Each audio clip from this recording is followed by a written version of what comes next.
especialmente niñas, jóvenes, damas que me escuchan y que tal vez nos puede impresionar el caso de estos personajes, una dama, diríamos, que en la historia siempre han resaltado, han participado, llamémosles los santos, o también personajes, también políticos, ¿no? Una jovencita llamada María y le pide el consentimiento. Primero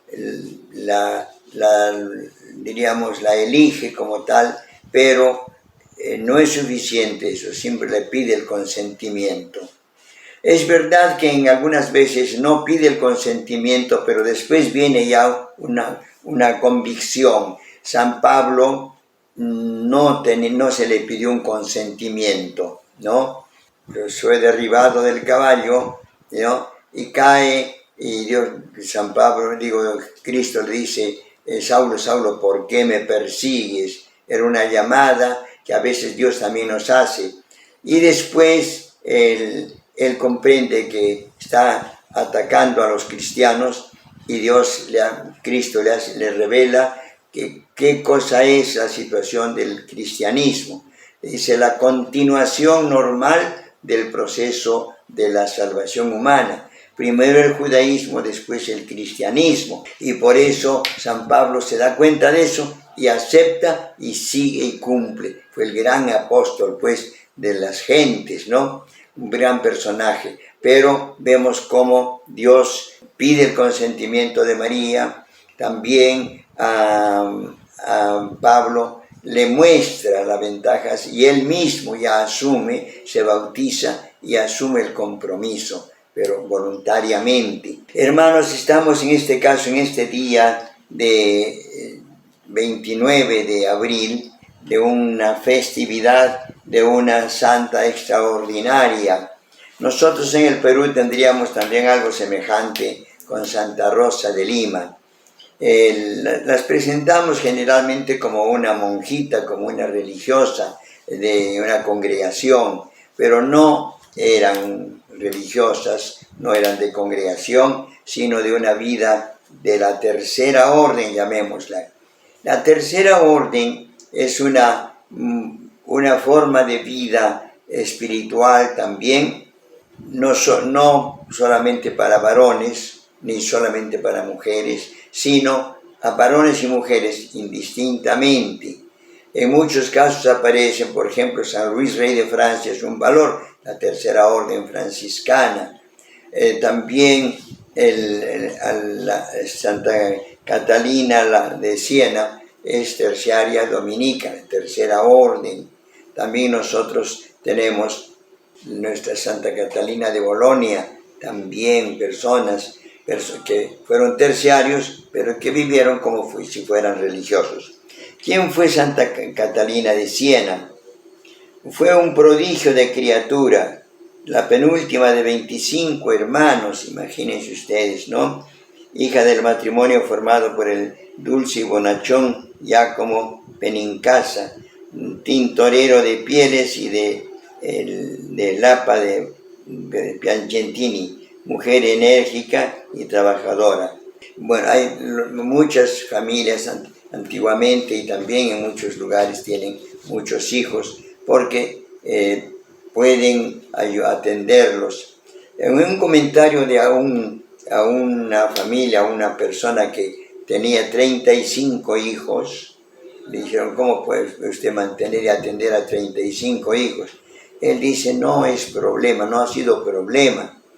Es cierto que con los primeros sí tengo que atenderlos, pero ya los primeros empiezan a crecer y un muchacho de 15 años, de 17 años, 20 años, ya debe atender a los hermanos menores, y es lo normal, ¿no es cierto? O sea, ya un muchacho de 12 años, 14 años, ya puede atender a sus hermanos menores. Entonces, así también los antiguos usaban esto. Siempre habían familias numerosas y, como vemos en este caso, 25 hermanos. Entonces, si hubieran en ese tiempo usado el control de la natalidad y hubieran se limitado solamente a unos 3 o 4 hijos, pues no tendríamos esta Santa Catalina de Siena, ¿no? Así, y hay muchos personajes que fueron también de 12 hijos, de 13 hijos, ¿no? Es un prodigio, diríamos, la penúltima de 5 hermanos, hija de un matrimonio, nace en Siena en 1347, siglo XIV. Un siglo un poco incómodo, porque primero la Iglesia ha estado en el siglo XII y XIII en la potencialidad, pero después ha habido abusos a nivel de Iglesia y por eso surgió en el siglo XIII las órdenes religiosas, dominicos, mercedarios, franciscanos, para mejorar la Iglesia.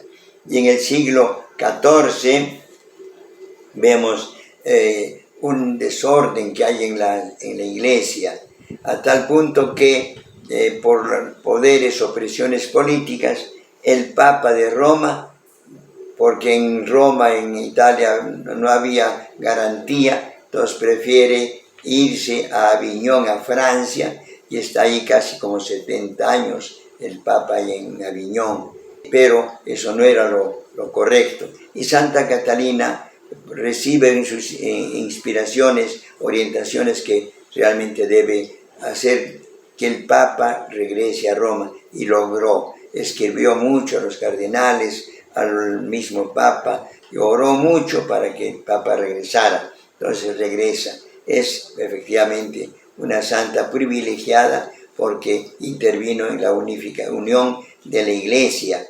También vemos que por eso Santa Catalina en Italia es nombrada patrona de Italia junto con San Francisco de Asís, personajes, ¿no? Santa Catalina que salvó a la Iglesia en ese tiempo, pero y también Francisco de Asís, que con la orden franciscana también mejoró mucho al cristianismo. Nosotros veamos que así como ella y Santa Rosa de Lima se entregaron a Dios en una vida así de terciarios o sin ser religiosos, también ustedes pueden participar, no necesariamente ingresar a un convento, no de religiosos o de monjes, como decimos, ni de frailes, sino también en su casa llevar una vida especial, y hay pues esos dones. Entonces les invitamos a que lean la vida de esta santa. Pueden ustedes ver en internet, en las vidas de los santos, pueden informarse. Oremos para que así como esta santa intervino en política, intervino en la formación de la Iglesia, así también la mujer ahora se está diciendo que intervenga en los capítulos, no en el concilio, todavía no, pero seguramente en el próximo concilio se va a participar también a la mujer y vamos a ver cómo que se evoluciona.